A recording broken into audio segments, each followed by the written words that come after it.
starting from our perspective, I see Barcelona, I see Milan, Real Madrid and all the Premier League clubs and so on, Prince Ali, we obviously think that we have a very important role in football. 75% of the players who go to World Cup comes from European teams, so we are very proud of this, and we think our voice is a little bit stronger, or has to be a little bit stronger when it comes down to the decision-making process about the game itself.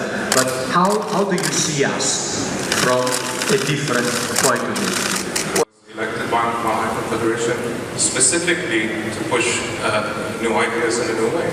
But I realized after 4 years that the only way to make that changes is to run for the president. Well, we definitely have two exceptional candidates and very brave for taking the stage and challenging these elections. And it is a great honor to. I'm very curious, and I want to ask you.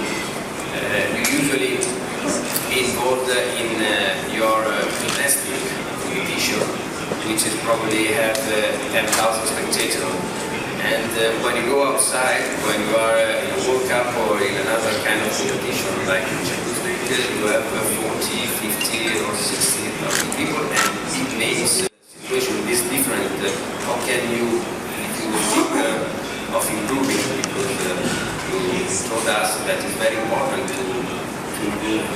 How can you improve? You became the best referee of the world, so it means that you have something, some skills just to improve your qualities. When you mentioned about the spectators, Asian matches,